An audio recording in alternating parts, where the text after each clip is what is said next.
if that's the picture of the Earth, it must be time for another Deputy Rogers neighborhood. Well, here we are. Yes, it is another session. And we are working, as we have been for a while, up in North Falmouth. And today, actually, I want to work on an area that has been confusing to a lot of people, including myself. And it's confusing for a lot of reasons, not just because there's a lot of roads in there, and not just because there's a lot of houses in there, but I think the primary fact that it is so confusing is that the New Silver Beach neighborhood, which is where we're at today, is this marsh that you see right in the middle here cuts through a lot of roads. And when the this area was, well, when the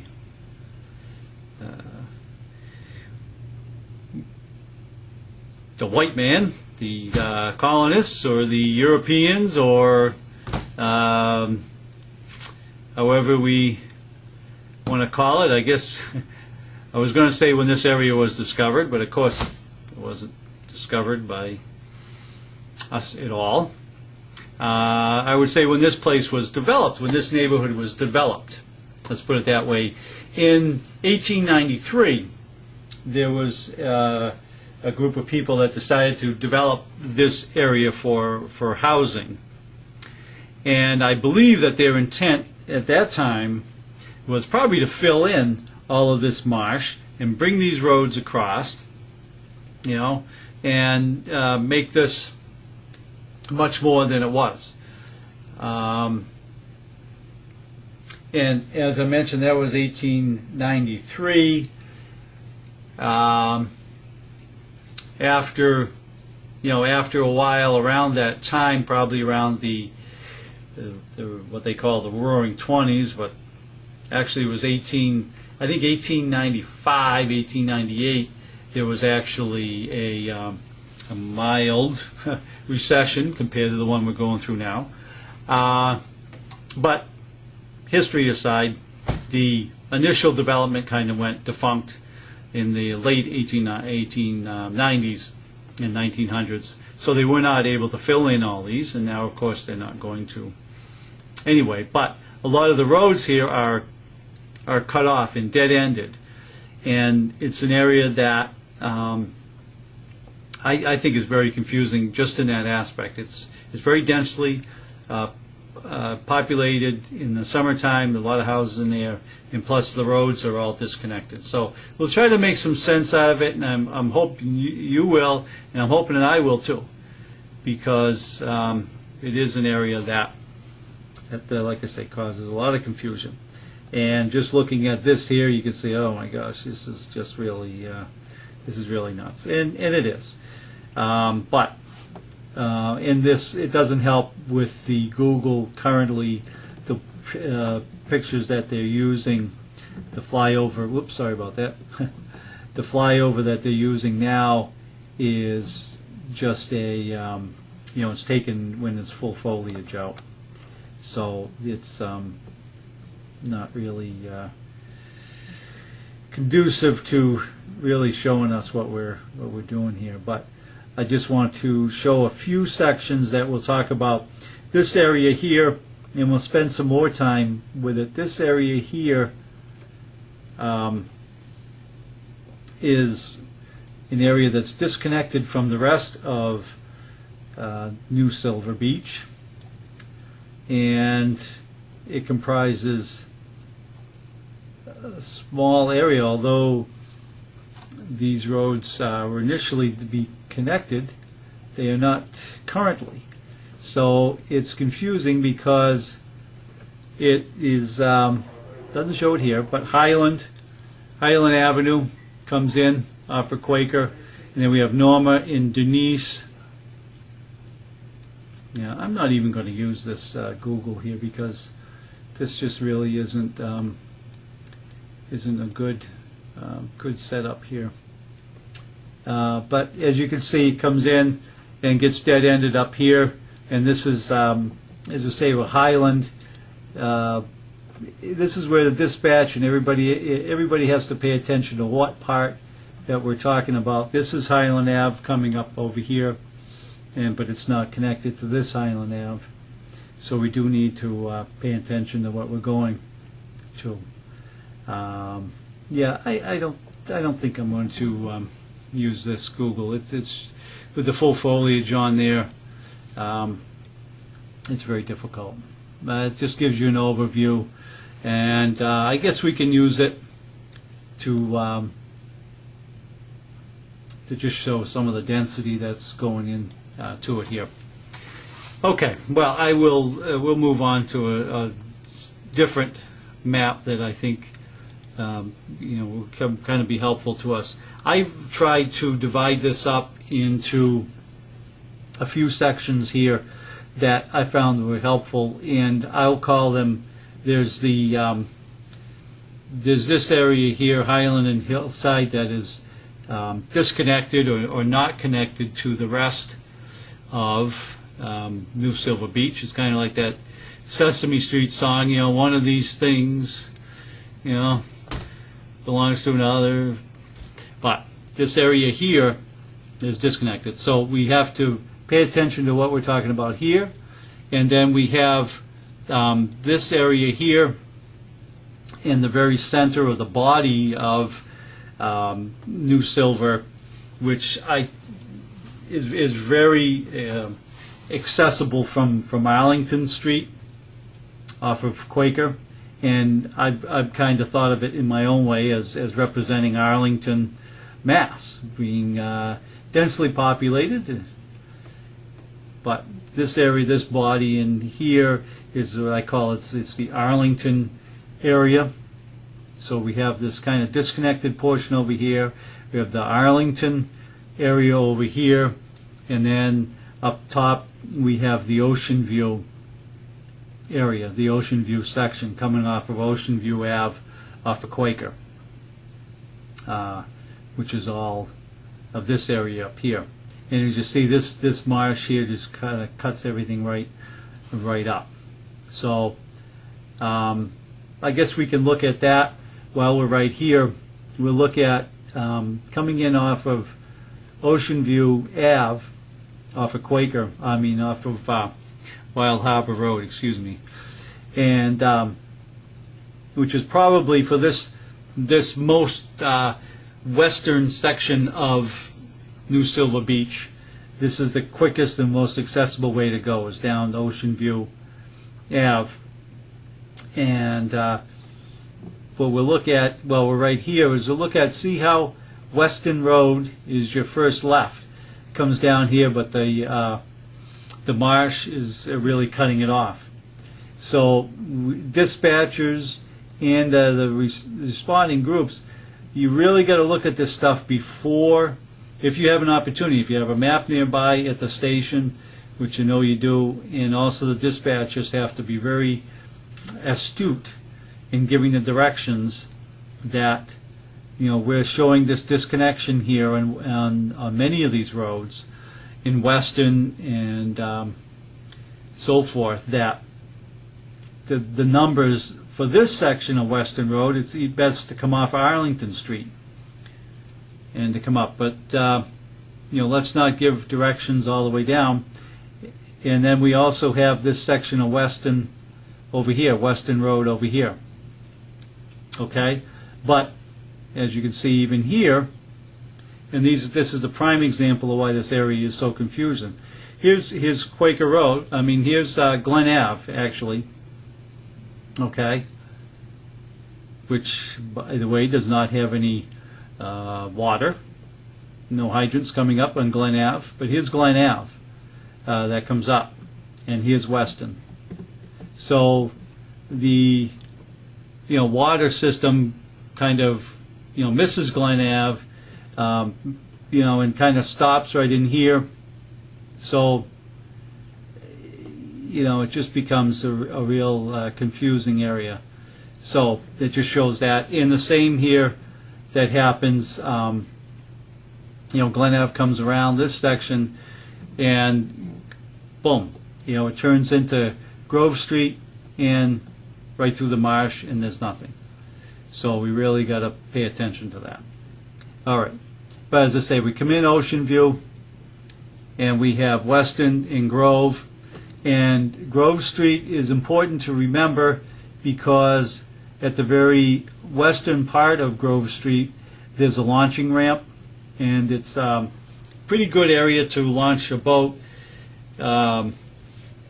If we launch from like Megansett Harbor, we have to come all the way around the point over around Knives Neck, where if we're working in Wild Harbor or working in this basin, or we want to get right out to Buzzards Bay, one of our options is to remember that we do have this ramp right in here. Granted, we would have to bring the boat and come up Wild Harbor and down and into Grove, but we just have to remember there's a good ramp there, and it's very accessible. So we will move down Ocean View, and you'll see here, get this map to load here. Here we go. We even have some, we have a road listed here, but it probably is small as someone's driveway and probably doesn't even exist. But Ocean View, and then we have East Ave, which is what I ran my distances, our travel distances off of. This section here doesn't have any hydrants down it at all. So, and these are right on the marsh. So it's just something to be aware of. So you really have to know your way around. But Ocean View is the one to come right in, and it hits Grove Street and Western Road, and then you get in this intersection here, which I believe that this is the tea room right here. This address right there, the culmination here, and they do have a tennis court and small area. They do a movie theater, and this is the Wild Harbor bulkhead. Right in there. Whoops, went a little blurry there. So we come right up to this intersection here, and then we have Moses Road, which is right along the front side of New Silver Beach and Andrea. Now, see, like this, here's another example. On most of the maps, even dispatch maps, will show Water Street. Well, if you're going to tell people to turn down there, guess where they're going to go? Right into the water. So we really got to pay attention to that.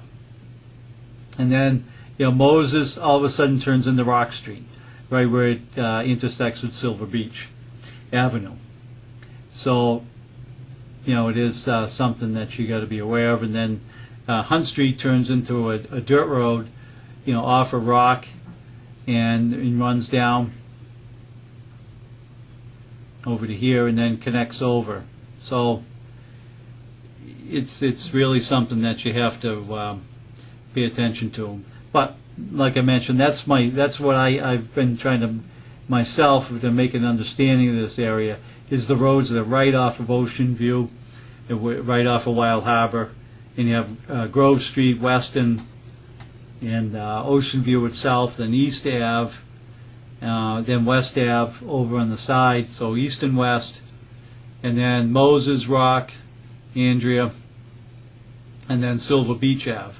Now, as we work our way down into the Arlington area of Silver Beach,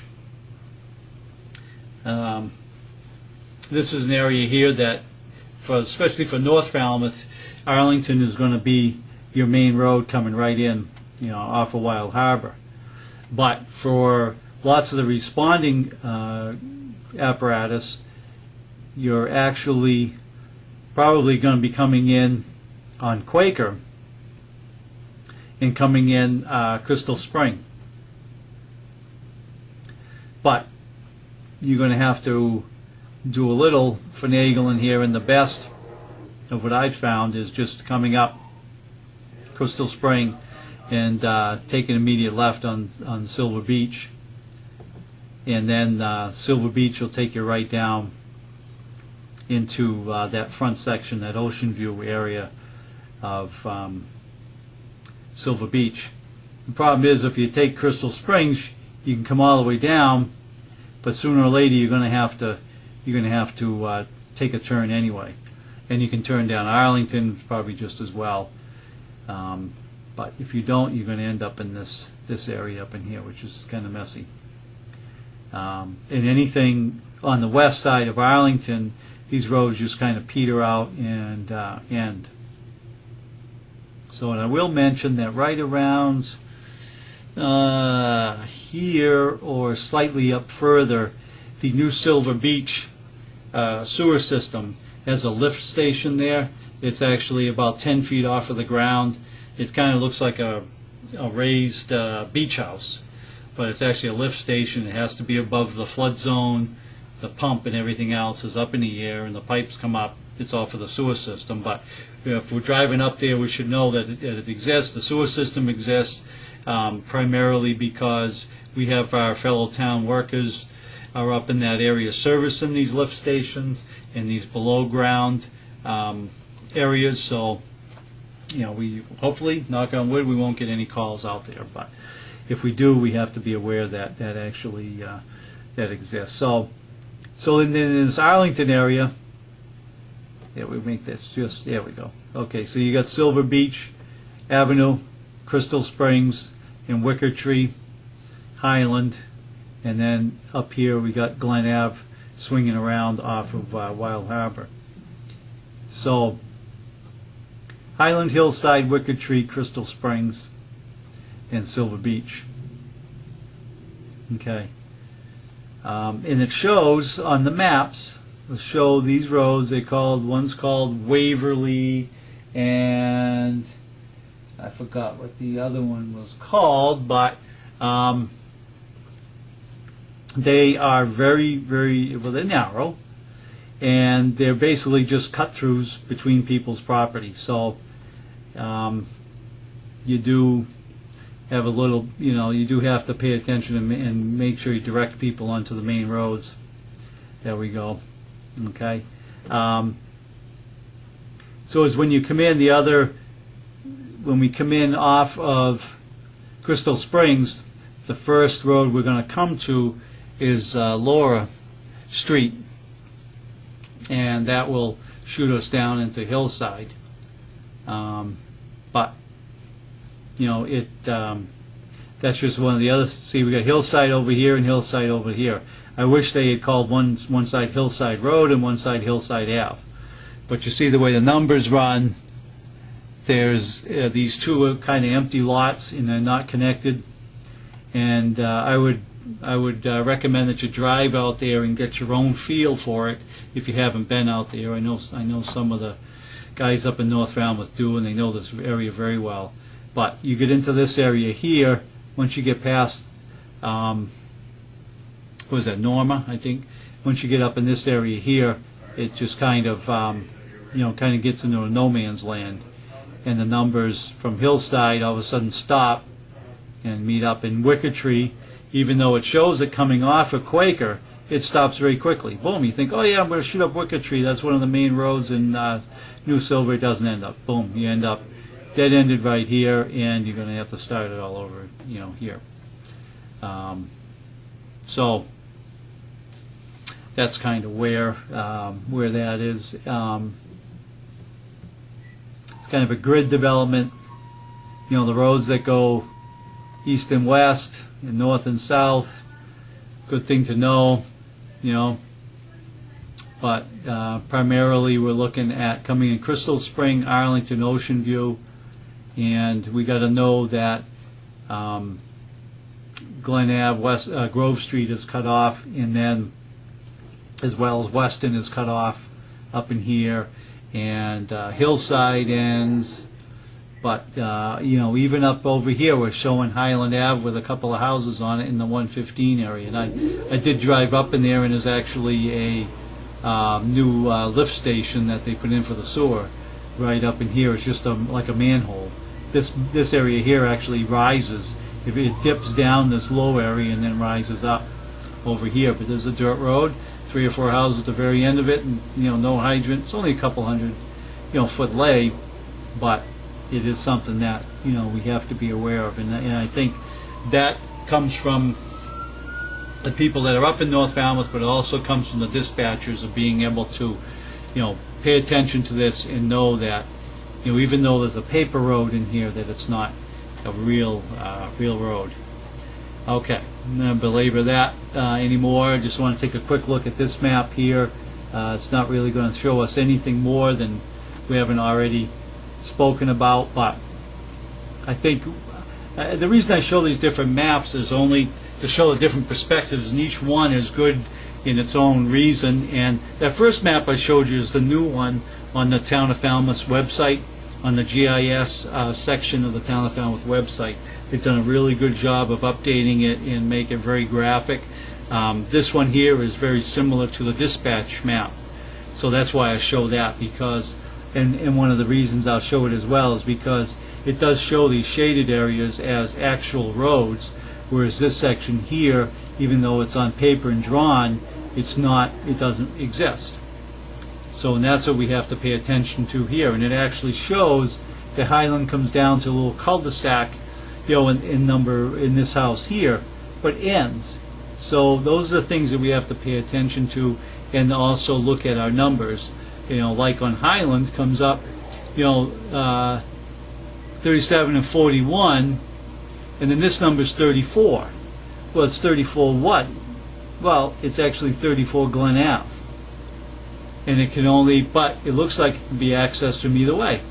But it's 34 Glen Ave, its best access is off Glen Ave.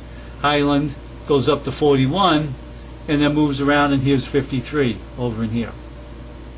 So, we're going to have to, and as I mentioned, this Waverly, if you drive up there, it's really a very narrow road. It runs like beside people's houses, and the same thing with this Pleasant Street. They kind of run up. Laura is good. Laura is a good road to come up, but you just got to watch your way through, and probably even some of the GPSs in the vehicles will probably show some of these roads that you can get through and you can't. So that's what we want to pay attention to. So Crystal Springs off of Quaker, not Wicker Tree, and this side over here, and then we have Glen Ave up here, but it's a Glen Ave you can take to get some of these roads, but I would recommend taking Arlington and getting in. And we'll just take a quick shot up and just show you the same thing we were talking about up in the ocean view, or the ocean side of, there we go, okay. And that just kind of shows our density. We have hydrants throughout. A couple of areas we don't have hydrants, but for the most part it is a lot of hydrants. So here we go with what we have around here. Oh, sorry about that. I wanted to get this to zoom in here a little bit, because once you zoom in, it does give you more detail on some of the streets. Now this Ravenwood here, that's one of the reasons I want to point this out, Andrea in Ravenwood. Now we have Ravenwood Road here, but Ravenwood Circle, and Ravenwood Circle is up across from the Morse Pond School. So they're two different sections of town. So, Ravenwood Road we have to pay attention to, in Andrea Road here, although this doesn't appear to be any numbers on Andrea. And here we go with the confusing part again. Here's Crystal Springs, and we just started out on Crystal Spring Ave to come up, and boom, it just kind of stops because we run into the marsh. So, and who knows, because of global warming, we might get a much larger area cut off. No, I don't think so, but who knows. But there we go. Okay. I would say, for your own benefit and for the people of Falmouth to really find your own, your own map, sit down and study it, really cut it apart to the way you would understand it. But for us, this is what we're looking at here. These houses up here in the ocean are the older section. Some of this whole area here is the older section, and we'll see some pictures of it, that the buildings up there are definitely much older. Okay.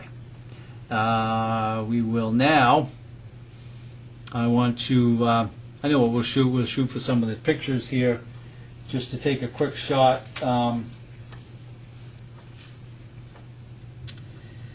Let's see, we'll look at this one here. This kind of gives us an idea of the cross section of some of the dwellings in houses that we have in here.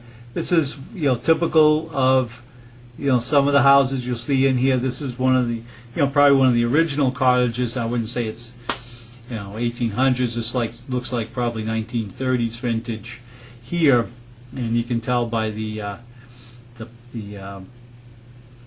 exterior siding here. It's probably in 1930s. You can imagine this being an open porch at the time. Now, the thing I find, this building here is probably only 600 square feet, but I'm sure if you talk to some of the people that have been around the department for a while, Todd Taylor, Ronnie Linz, some of the folks that really know North Falmouth, even though this is a 600 square foot cottage, this building here will give you, probably will give you one hell of a fire and one hell of a firefight if you ever have one in there. My bet is the interior of this is probably that knotty pine paneling. That's probably 1-inch boards with that pine paneling. Not only is it a combustible wood as an interior finish, but it's also made of pine, which has all that pitch in it. And I know we've had a few fires. We had one off of Barrows Road during the snowstorm a few years ago, and also one, I believe it was Carolyn Lane, or up in that area in East Falmouth across from Oysters 2.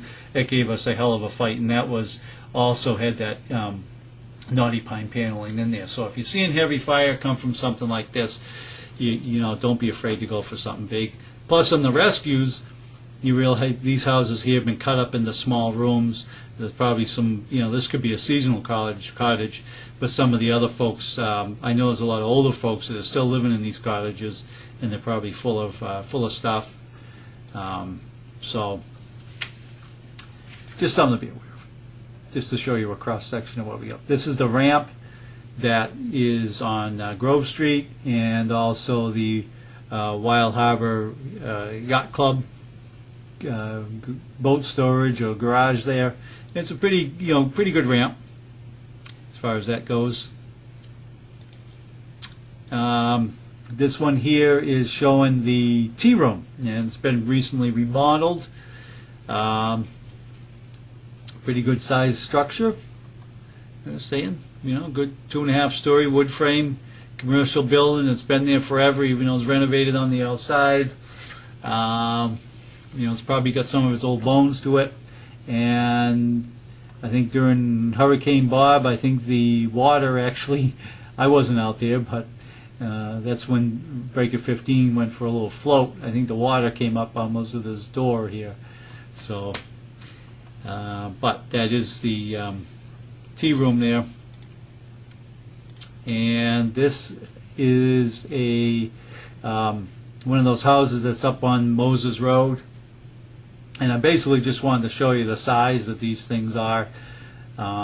If you haven't been up there already, and the porches and so forth. This is probably a house. I wouldn't be surprised this house was built in the 1900s.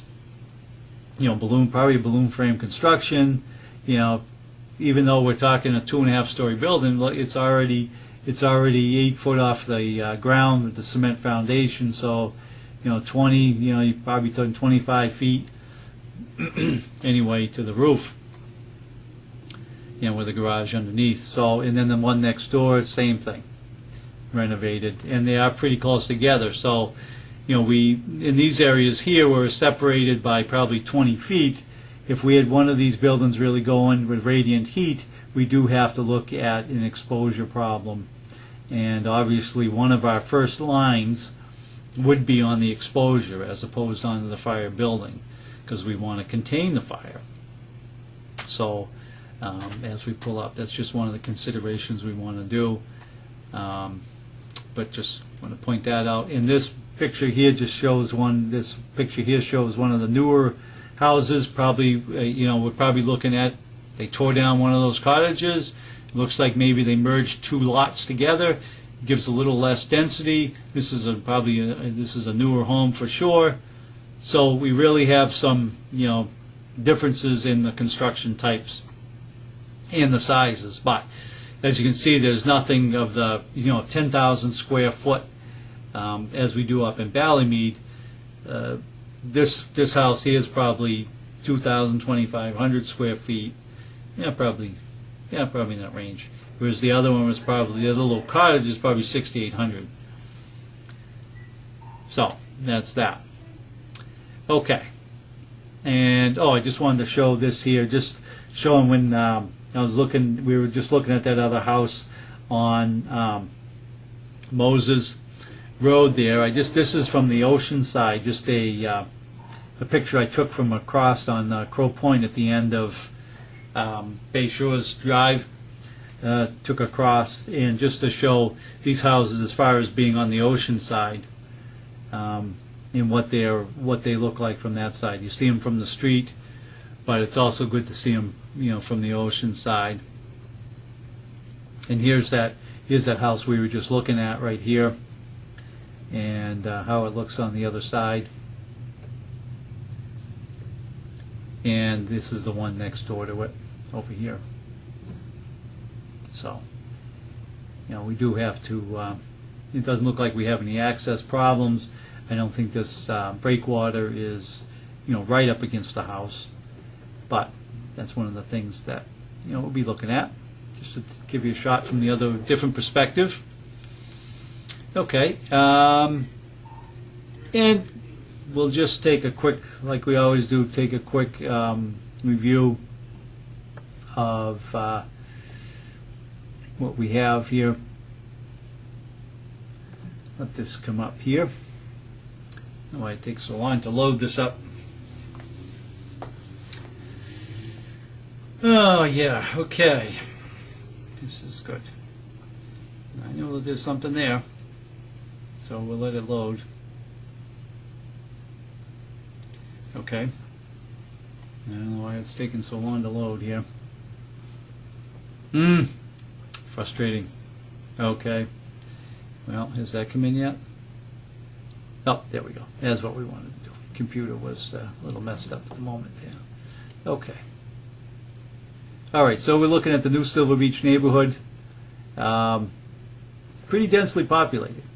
I counted out, there's approximately 360 single-family dwellings in this area here. We looked at a place like Ballymead. I think we counted off like 250, and we've been looking at some of the places being 100, 150. This here is about 360 single family. So we're talking about 800 to 1,000 residents, and it is highly seasonal.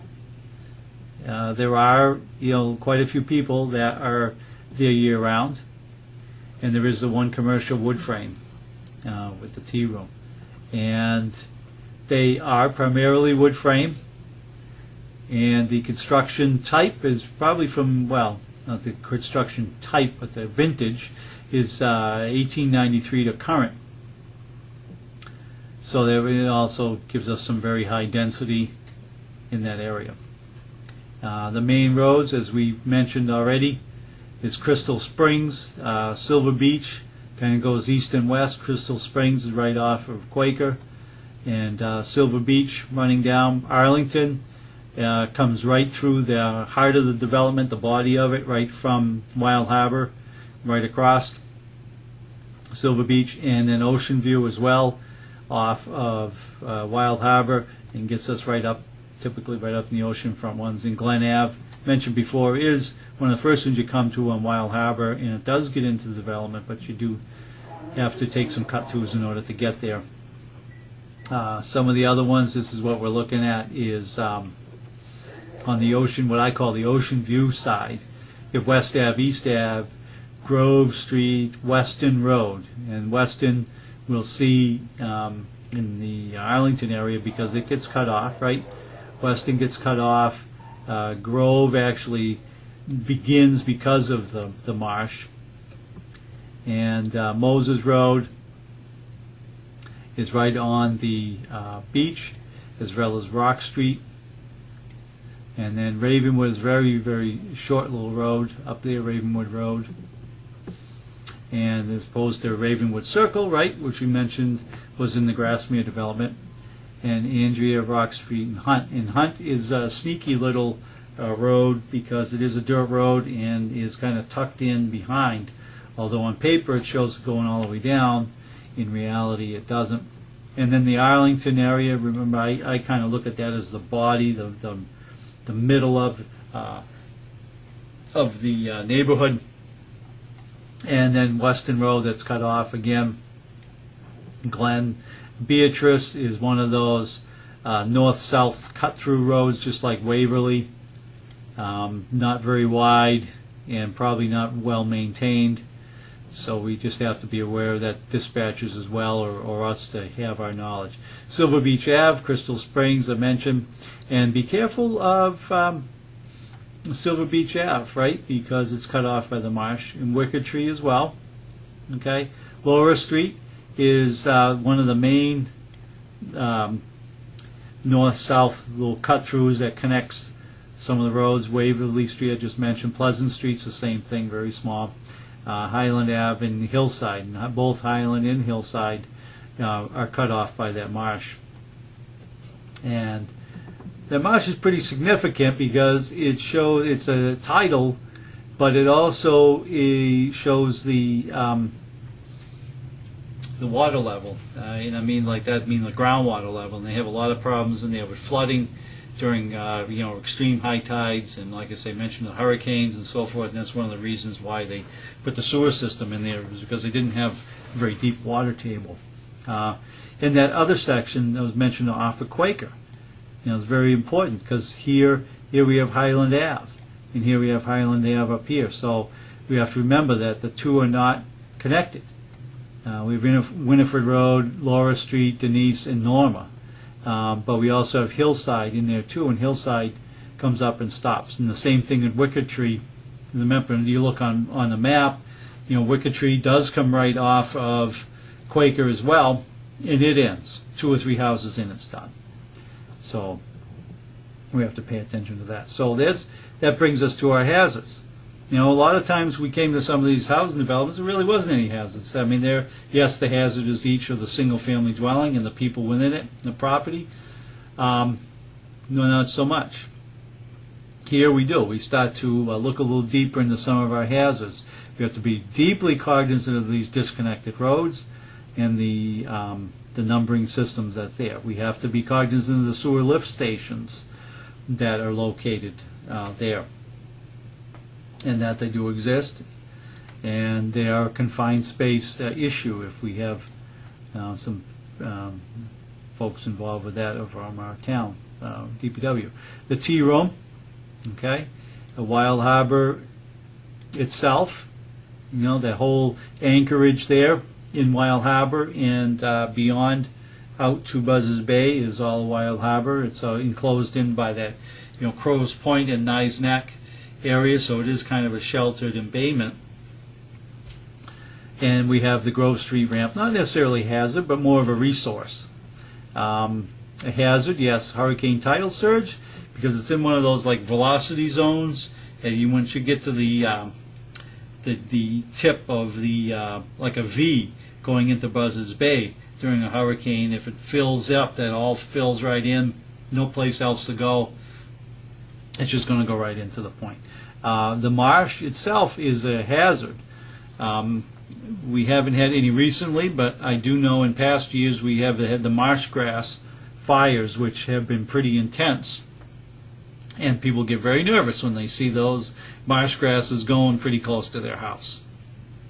So, yes, it is a brush fire. One of these marsh fires are not to be fooled around with.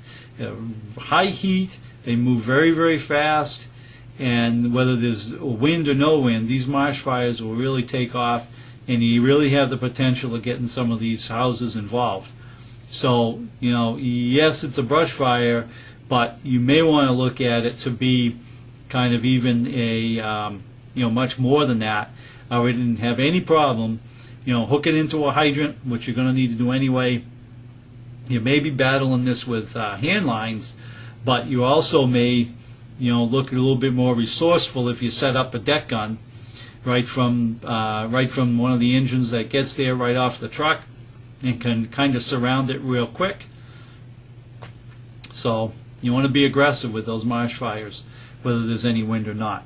Density, yes, it creates a hazard. We do have to look at radiant heat problems and exposure issues. Old construction, balloon frame construction. We're also talking about that knotty pine paneling on the inside. Some of these places that you saw, I mentioned the ones on Moses and Rock, right on the water. Probably there's, the interior finish is probably the exterior finish. So, that's all there is. It's just studs in the exterior finish. So, there's a lot of seasonality, a lot of people coming and going. They don't know, where they are within New Silver Beach. Or they, and in the summertime, on the weekends, I know in the past they have had a police officer up there because there's a lot of activity going on, up there. So it's pretty active, but there's still people up there all year round. So response, pretty straightforward. Station 3 rescue, stills, so forth. This is one of those areas as well that's right in Station 3's backyard. So the folks that are stationed there permanently, or the folks that are there on a kind of a transient basis, you really got a heads up. Look at that map every day you go in. Make sure you know where you're going, because it's only about a mile and a half in your backyard. So people are expecting you to get there pretty quick. Station 4, a little bit longer. Here's a situation here where for fires, Station 3, you're going to be on your own for about 5 minutes or so until 24 gets in there. And as well, here we go again. They'll get there about 5 minutes later, and then headquarters is probably going to be 5 minutes behind that. So there's probably a good chance that the Station 3 people are going to be there a good 10 to 15 minutes before the ladder truck gets there, and before you probably even get some off-duty people getting there. You'll have a few people initially, but a lot of people coming from East Falmouth and Falmouth Center will get quite a travel time. And in case one of these stations is out, we got to look, okay, headquarters is out, or 4 is covering 3, where's our next help coming from? Well, this is one of our issues of why we do have such a problem with combining Station 3 and 4, but also one of the main reasons why Station 4 is very important is that it may not be fantastically located for our needs today, but one of its big advantages is it is in the middle between North Falmouth and headquarters, and also can get on Brick Hill Road and head towards East Falmouth. If you only had one station, you only had Station 3, look where your second engine would be coming from. So, and whether it's for rescue or fire, if Station 3's out on the rescue, where's your next rescue coming from, or where's your next first aid or EMT coming from? It's going to be a hell of a ride. So, that's one of the good things about Station 4. But if Station 4 is covering 3 because they're out, here's where we're getting our next people from East Falmouth, 10 miles away. You guess how long it's going to take them to get there, and the same thing with Station 2. 12 miles away, you're talking probably a good 20 minutes before Woods Hole gets up. So that was one of the big issues when the ladder truck was down in Woods Hole. for those of you that remember that, it was down there for quite a bit of its life. You know, this is one of the big problems, trying to get it up to North Falmouth. It was long enough coming from headquarters, but coming from Woods Hole is just crazy. All right, so that kind of wraps that up. And I belabor the point, I think it's one of those areas that, you know, you really just you got to know the roads that are there, and just really have to study it yourself, cognizant of the hazards, cognizant of the roads that are in there, the ones that exist and the ones that don't exist. And we'll do it at that. All right. Well, thank you, and we'll catch you next time.